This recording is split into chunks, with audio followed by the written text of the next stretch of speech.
हाँ जी बच्चों, पिछले वीडियो में हमने SA 530 किया था ऑडिट सैम्पलिंग, यानी कि 100% चेक नहीं किया, कम चेक किया और रिजल्ट निकाल लिया। अब आगे बढ़ते हैं कि मैनेजमेंट ने एस्टीमेट लगाए हैं, प्रोविजन किए हैं कि क्या वो सही प्रकार से किए, इनकी ऑडिट कैसे की जाती है इसके बारे में बताते हैं हमें SA 50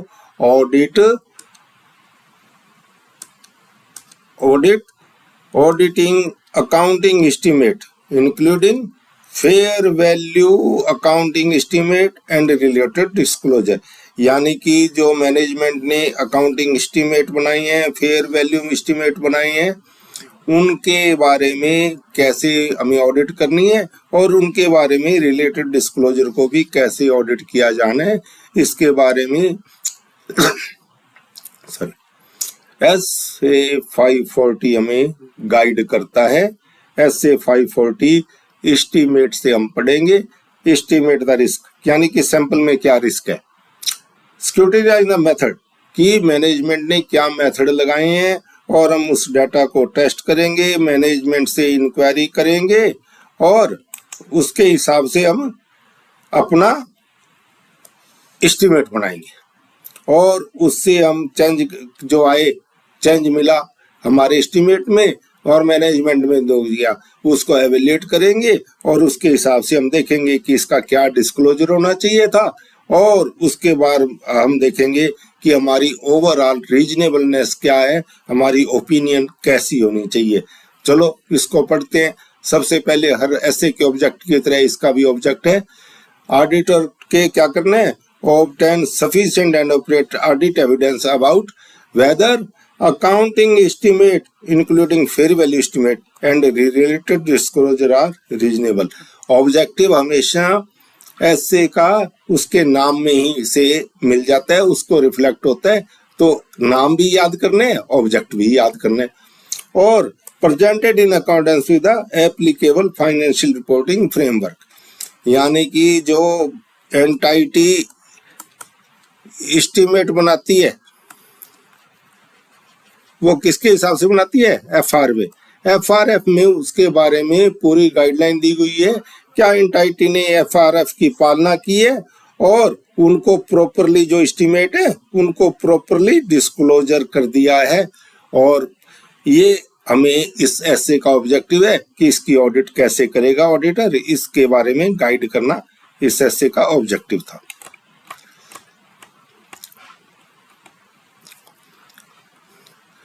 अब इसको हमने जब पढ़ा था कि हर ऐसे में आइटम्स की डेफिनेशन भी की दी जाती है, तो इसमें हमें अकाउंटिंग एस्टीमेट की बनाई है कि monetary amount with the requirement involve the estimate because of the uncertainty.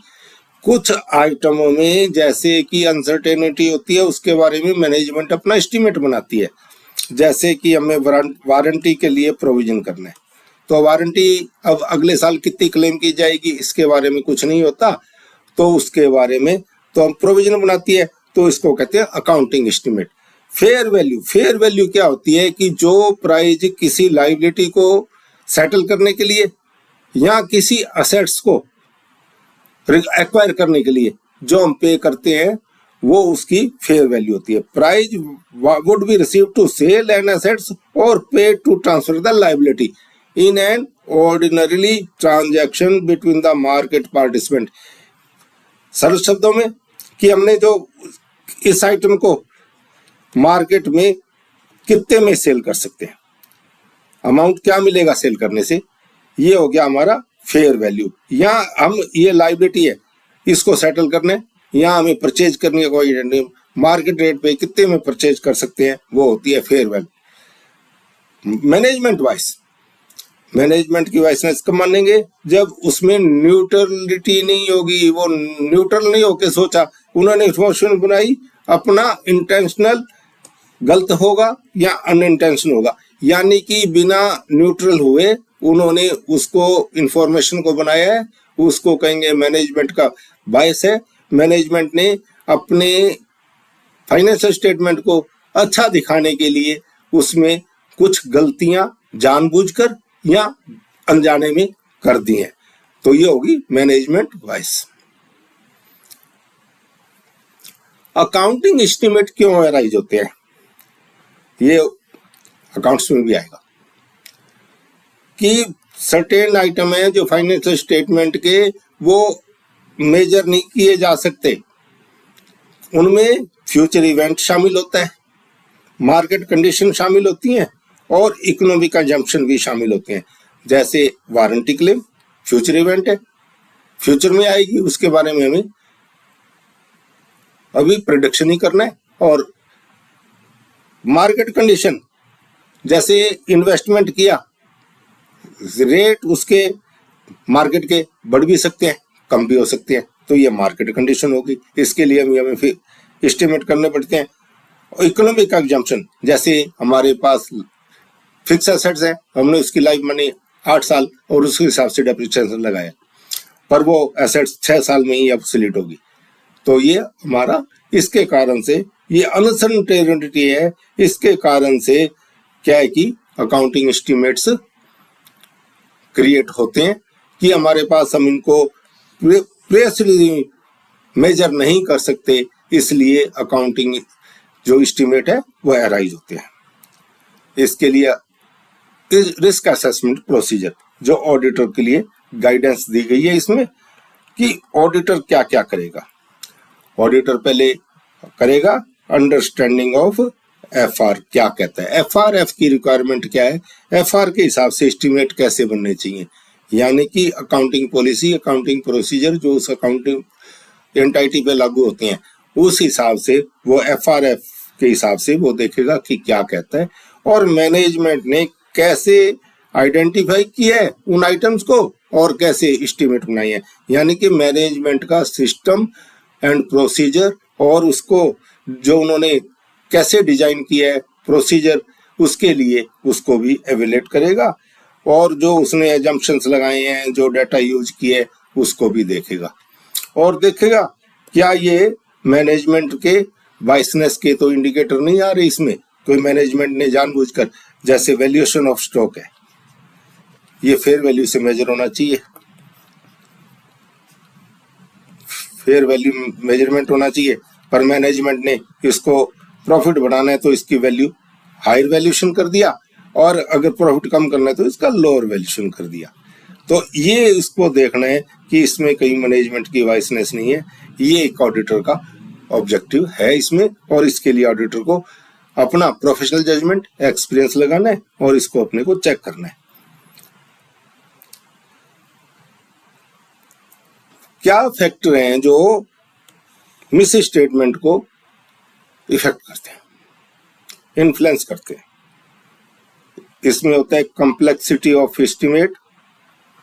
Subjectivity involve, extent of judgement,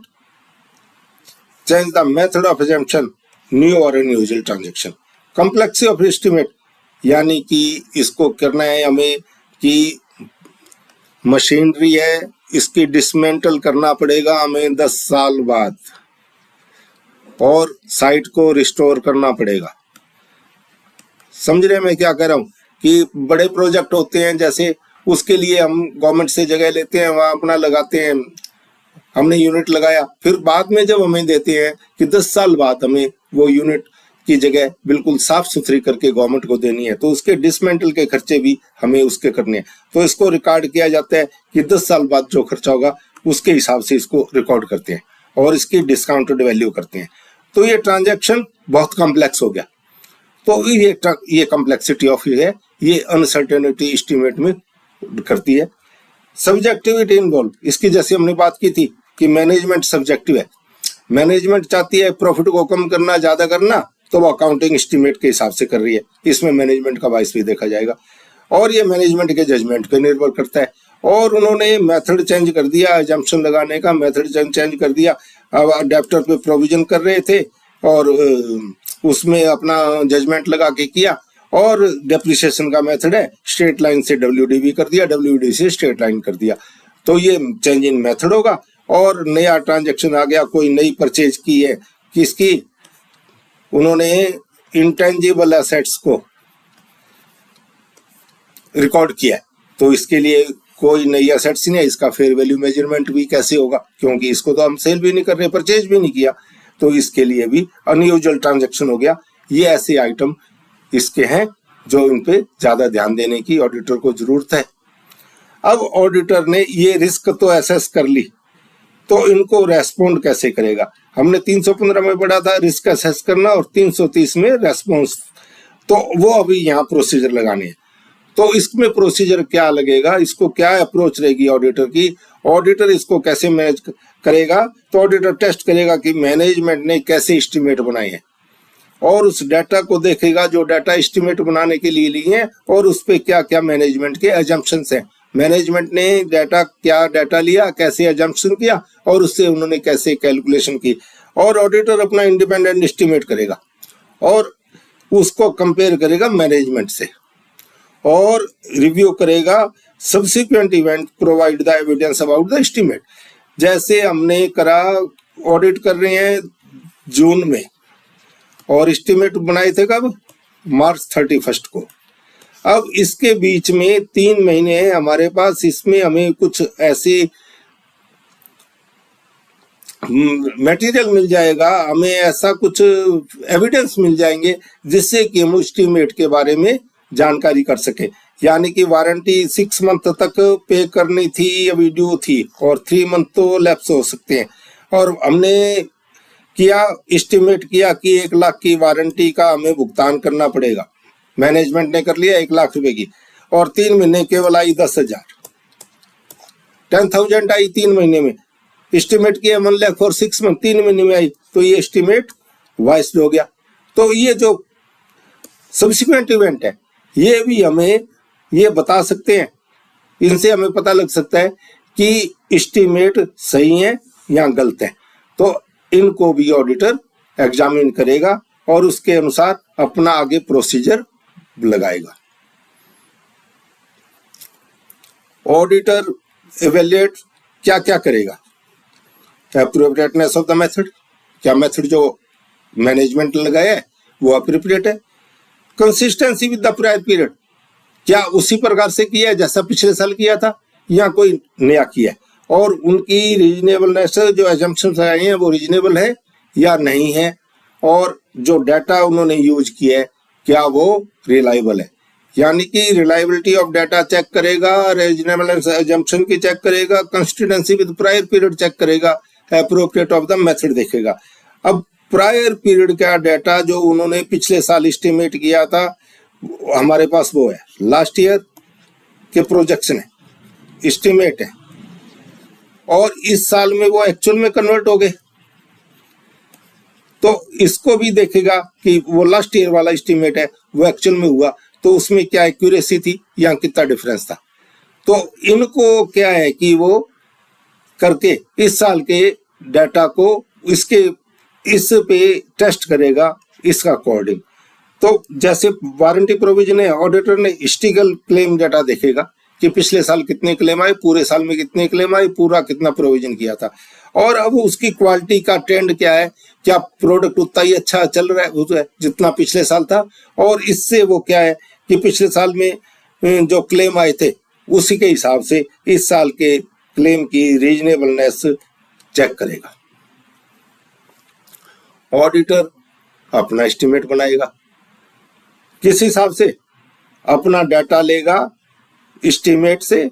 और उस पे अजम्पशन लगाएगा और उसका वैल्यूएशन करेगा। अगर एक्सपर्ट की जरूरत है तो एक्सपर्ट से ओपिनियन लेगा, एक्सपर्ट के लिए एक अलग से ऐसे है उसमें हम बात करेंगे।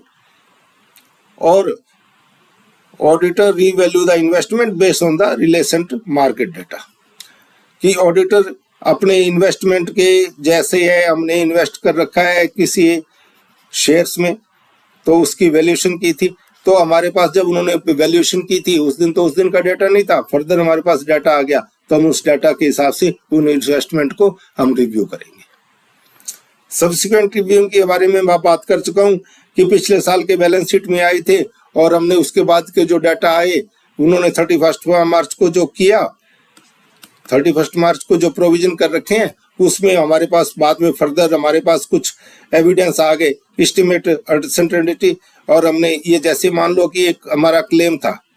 उसके लिए हमने 1 लाख रुपए का प्रोविजन बना के रखा था, पर हमें पे करना पड़ा 1,50,000, 1,50,000 हमने पे किया, तो हमारा प्रोविजन लेस हो गया। तो इस प्रोविजन को हम करेक्ट करवाएंगे मैनेजमेंट से सब्सिक्वेंट इवेंट को देखकर। सब्सिक्वेंट इवेंट वो इवेंट हुए जो 31 मार्च के बाद हुए, पर वो आइटम पहले थे बैलेंस शीट में और उन पे बाद में इफेक्ट आया। इसके लिए भी हम SA 560 में पढ़ेंगे और इसके बारे में तब ये और क्लियर हो जाएगा हमें। अगर इसमें कोई सिग्निफिकेंट रिस्क आ जाती है तो ऑडिटर फर्दर प्रोसीजर लगाएगा और उसके बारे में सॉरी मैनेजमेंट ने वो देखेगा कि एस्टिमेट अनसर्टेनिटी को, जैसे हमने किया कि ये एस्टिमेट अनसर्टेनिटी आ गई, क्या उसको मैनेजमेंट ने एडजस्ट कर दिया है, क्या उसके हिसाब से उन्होंने अपने फाइनेंशियल स्टेटमेंट है वो करेक्ट कर दिए हैं, या उनकी रीजनेबलनेस को उन्होंने चेक कर लिया और उसके हिसाब से हो गया। अगर ऑडिटर को लगता है कि वो खुद ये एस्टिमेट को चेक करने में कैपेबल नहीं है, तो वो एक्सपर्ट की मदद का भी विचार करेगा और फिर उसके बाद देखेगा कि क्या एस्टिमेट के बारे में जो notes on account and disclosure है उसमें पूरे का पूरा उन्होंने उसकी डिटेल दे दी है। रीजनेबलनेस की हमने बात की कि रीजनेबलनेस करेगा, तो रीजनेबलनेस को ऑडिटर कैसे चेक करेगा, जब वो अपनी एवेल्यूएट कैसे करेगा रीजनेबलनेस को, उसके लिए compare the estimate with the actual result, पिछले साल वालों को रेस्ट्रोस्पेक्टिव, और इस साल के भी हमारे पास कुछ मंथ हो गए होंगे, उससे करेगा। मैनेजमेंट की वॉइस को जज करेगा और कंसिस्टेंसी और उसके एस्टिमेट के लॉजिक को भी वो टेस्ट करेगा ऑडिटर। डिस्क्लोजर कैसे एवेल्यूएट करेगा कि वो एप्रोप्रिएट के हिसाब से FRF एप्रोप्रिएट है या नहीं है। ट्रांसपेरेंसी अबाउट अनसर्टेनिटी, यानी कि यूनिट ने डिक्लेयर कर दिया, एंटाइटी ने अपने डिस्क्लोजर में डिक्लेयर कर दिया कि हमने ये एस्टिमेट बनाया है, तो इसको हम चेक करेंगे कि उसके बारे में पूरे का पूरा उन्होंने यूजर को बता दिया है कि इसमें ये अनसर्टेनिटी हो सकती है, ये एस्टिमेट एक्सपेंडिचर ज्यादा भी हो सकता है, कम भी हो सकता है, और जो अजम्पशंस है उसके बारे में भी बता दिया है कि एस्टिमेट बनाने में हमने क्या क्या अजम्पशंस को लिया गया है। अंत में हर ऐसे में